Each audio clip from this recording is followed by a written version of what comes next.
Everyone, welcome back to our channel 24/7 CA Zone. I hope आप सभी लोग अच्छे होंगे और अपनी तैयारी अच्छे से कर रहे होंगे। आज का टॉपिक होने वाला है कॉमर्स का, जिसमें मैंने इंपॉर्टेंट क्वेश्चंस कवर किए हैं जो कि आपके एग्ज़ाम्स में पूछे जाएंगे। तो ये जो एंट्रेंस प्रिपरेशन हम करा रहे हैं ये आपका LU का national PG IT girls college, BHU, sweat और ऑल अदर सारे कॉलेजेस के लिए है। तो जितने भी बच्चे BCom, MCom, BBA, MBA कर रहे हैं, की तैयारी करना चाह रहे हैं एंट्रेंस एग्ज़ाम की, तो हमारे चैनल के साथ आप जुड़ सकते हैं, जिसमें हम सारे मोस्ट इंपॉर्टेंट क्वेश्चंस आपके साथ कवर करेंगे जो कि आपके एग्ज़ाम्स में पूछे जाएंगे।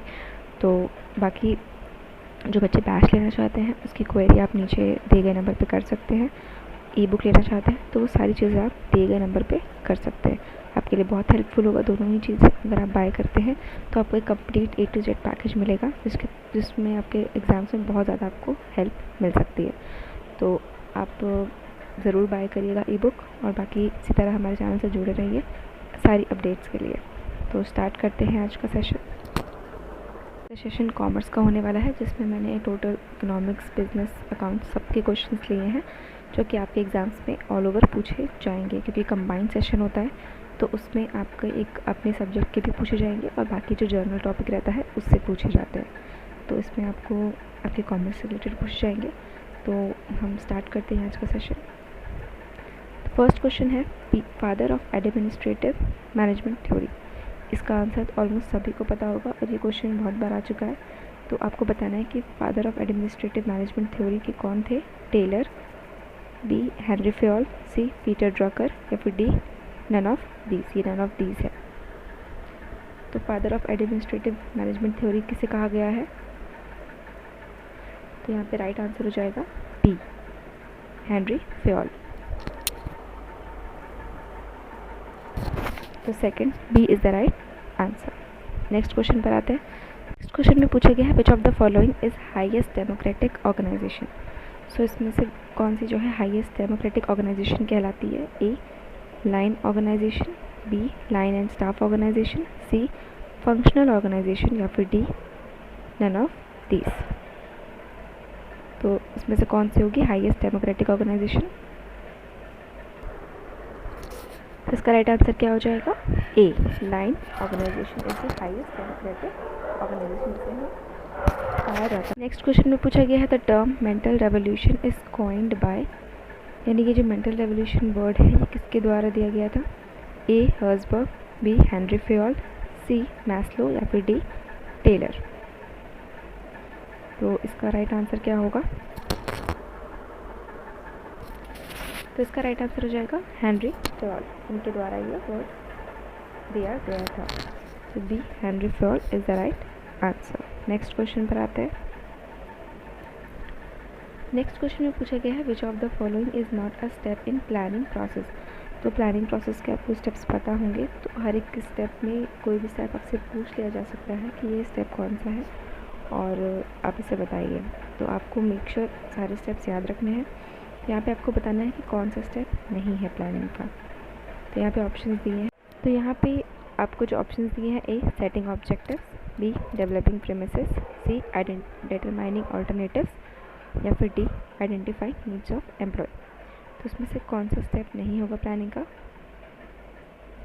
4 आइडेंटिफाइंग नीड्स ऑफ एम्प्लॉय, ये प्लानिंग का कोई भी स्टेप नहीं है। D is the right answer, मतलब ये नहीं है आपका। बाकी आपके तीनों जो हैं वो प्लानिंग के अंदर आते हैं। तो D आपका राइट आंसर हो जाएगा। तो मेक श्योर आपको सारे प्लानिंग के जो है स्टेप्स याद हों। उसके बाद नेक्स्ट क्वेश्चन में पूछा गया है restricting the transfer of share in is a feature of which company? A public, B subsidiary companies, C private company या फिर D holding company. So restriction of transfer of share कौन से मतलब feature कौन सी कंपनी का feature है? Private का, public का, सब्सिडरी का या फिर होल्डिंग कंपनी का? तो restricting of transfer of share is a feature of which company? C private company.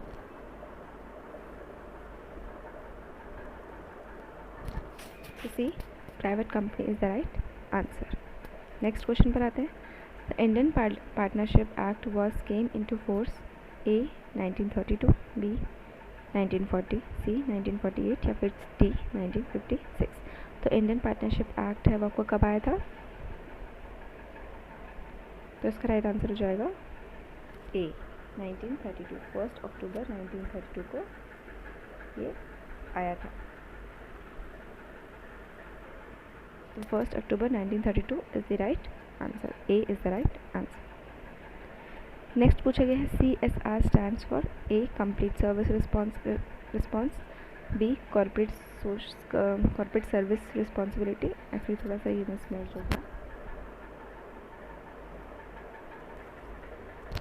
Corporate service responsibility, C corporate social responsibility, या फिर डी नन ऑफ दीज। तो CSR आपने पढ़ा होगा ये टर्म, इसका मतलब होता है कॉर्पोरेट सोशल रिस्पॉन्सिबिलिटी। तो C corporate social responsibility is the right answer. मतलब जो कॉर्पोरेट वर्ल्ड है उसकी कुछ सोशल रिस्पॉन्सिबिलिटीज़ भी हैं, तो इन सारी चीज़ों के बारे में CSR में बताया गया है। तो CSR is known as corporate social responsibility, तो C is the right answer. Next है which of the following comes under social responsibility. अब इसमें से आपका सोशल रिस्पॉन्सिबिलिटी के अंदर क्या क्या आएगा? ए एनवायरमेंटल, फिलैंथ्रोपिक, सी एथिकल, या फिर डी ऑल ऑफ दिस। तो इसमें कौन सी चीज़ें आपके सोशल रिस्पॉन्सिबिलिटी के अंदर आएंगी?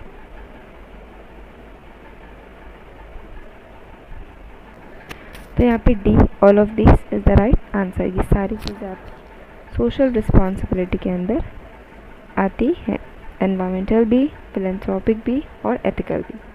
तो बोथ मतलब all of this is the right answer. Next है पूछा गया है the total number of directors in public sector company, A 2, B 1, C 4, या फिर डी 3। तो टोटल नंबर ऑफ डायरेक्टर्स कितने होते हैं पब्लिक सेक्टर कंपनी में बेसिकली? तो यहाँ पे आपका ऑप्शन होगा 4, यानी तो टोटल नंबर ऑफ डायरेक्टर मतलब 3 होते हैं। ऑप्शन आपका डी करेक्ट है, अब मैंने 4 मेंशन कर दिया है, बट आपका जो करेक्ट आंसर है वो है 3। तो 3 is the right answer. Next question है which of the following is not a component of Bharat Nigam programme. इनमें से कौन सा कंपोनेंट नहीं है भारत निगम प्रोग्राम का? ए हाउसिंग, बी एजुकेशन, सी इरिगेशन, या फिर डी नन ऑफ दीज। तो भारत निगम प्रोग्राम जो गवर्नमेंट ने शुरू किया था, तो इसमें से कौन सा उसका एक एलिमेंट कंपोनेंट नहीं है, ये आपको बताना है। तो यहाँ पे एजुकेशन जो है इसका कंपोनेंट नहीं है, क्योंकि हाउसिंग और इरिगेशन आपका आएगा, but education is not a component of Bharat Nigam programme. B is the right answer. उसके बाद नेक्स्ट क्वेश्चन में पूछा गया है who among the following had shortest tenure as governor of Reserve Bank of India. मतलब सबसे ज़्यादा शॉर्टेस्ट टेन्योर किसका रहा है? इनमें से गवर्नर कौन रहे हैं रिजर्व बैंक ऑफ इंडिया के, जिनका सबसे ज़्यादा जो है शॉर्टेस्ट टेन्योर मतलब कम ड्यूरेशन में जो है गवर्नर रहे हों? ए सी रंगाराजन, बी YV रेड्डी, सी अमिताभ घोष, या फिर डी रघुराम राजन। तो यहाँ पे क्या होगा करेक्ट आंसर?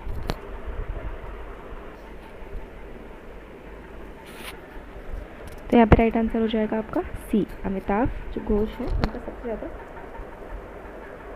शॉर्टेस्ट ड्यूरेशन रहा है as a governor of Reserve Bank of India यानी RBI। तो Amitabh Ghosh is the right answer, तो C is the right answer. तो आज के सेशन में बस इतना ही। आई होप आप लोगों को सेशन अच्छा लगा होगा। इसी के साथ हमारे साथ जुड़े रहिए। बाकी आपको पेड बैचेस लेने हैं तो उसमें और भी ज़्यादा डिटेल में डिस्क्रिप्शन मैंने हर एक चीज़ मेंशन करी है, वो भी आप बाय कर सकते हैं। कॉमर्स का भी है, ऑल ओवर आप ई-बुक ले सकते हैं, पूरा बैच ले सकते हैं अपने एग्ज़ाम के अकॉर्डिंग, अपने कोर्स के अकॉर्डिंग आप बाय कर सकते हैं। बहुत ज़्यादा प्राइस नहीं है और इतना तो आप नॉर्मली खर्च कर ही देते होंगे अगर आप इतना ई-बुक लेते हैं तो। बाकी आगे आपकी मर्ज़ी, हम आपको फोर्स नहीं करेंगे, यूट्यूब पर भी क्लासेस आती रहेंगी, बट एक डिटेल चीज़ें होती है ना, उसके लिए आपको वो बैच लेना पड़ सकता है, जो कि आपके एग्ज़ाम्स में हर एक चीज़ बहुत ही माइन्यूटली पूछी जाएगी, तो उसके लिए आपके लिए बैच सही रहेगा। बाकी आपकी एज योर विश, और हम आपके लिए वीडियोस लाएंगे ही यूट्यूब पे भी, तो इसी तरह से हमारे साथ जुड़े रहिए। वीडियो को लाइक, शेयर और सब्सक्राइब ज़रूर कर दीजिएगा, और ये वीडियो अपने फ्रेंड्स के साथ और अपने जो भी आपके कॉलेज फ्रेंड्स हैं जो भी है सबके साथ शेयर ज़रूर करिएगा। और बैच के बारे में भी आप लोगों तक इन्फॉर्मेशन पहुंचा सकते हैं। बाकी अपना ध्यान रखिए, खुश रहिए। धन्यवाद। बाय।